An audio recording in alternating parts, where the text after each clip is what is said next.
श्री गणेशाय नमः।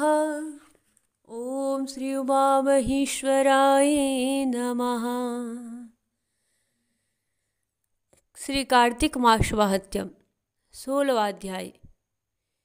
भगवान कृष्ण की प्रिया श्री राधा के पूर्व जन्म का वृत्तांत तथा दिवांगना चंद्रकीर्ति की कथा का प्रसंग।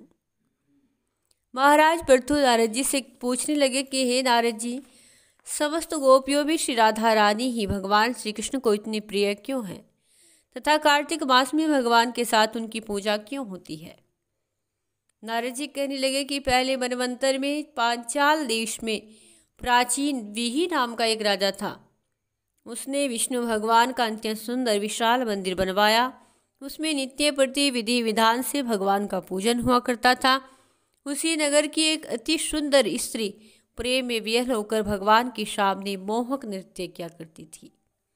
उसकी हर समय एकमात्र यही लालसा रहती थी कि वह किसी दिन भगवान जी के गले में बाहें डालकर के नृत्य करे।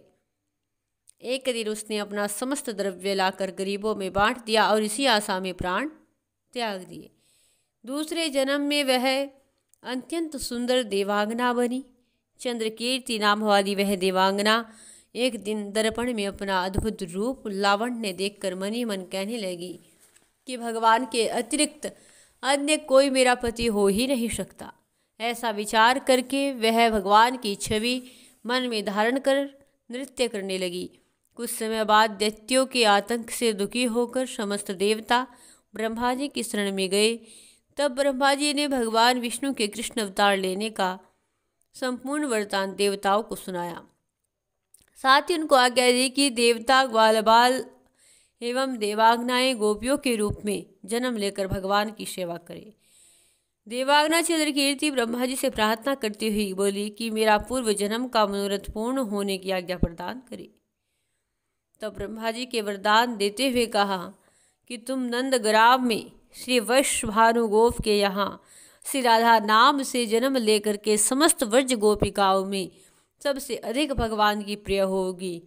उस समय भगवान तुम्हें अपने प्राणों से भी अधिक प्रेम करेंगे और रासोत्सव में तुम उनके साथ नृत्य करोगी। इस प्रकार तुम्हारा पूर्व जन्म का जो मनोरथ है वह पूर्ण अवश्य होगा। ब्रह्मा जी के वचन सुन करके और उन्हें सत्य सिद्ध समझ करके श्री राधा रानी के साथ भगवान श्री कृष्ण ने कृष्णावतार में रासो उत्सव किया और नृत्य किया और भगवान श्री कृष्ण ने उन्हें अपने प्राणों से अधिक प्रिय माना तथा रासलीला का आनंद प्रदान किया। इस प्रकार ब्रह्मा जी का कहा हुआ वचन सत्य हुआ और इसलिए श्री राधा रानी भगवान श्री कृष्ण को अत्यंत प्रिय है। बोलिए श्री राधे कृष्णा की जय। श्री लक्ष्मी नारायण देव की।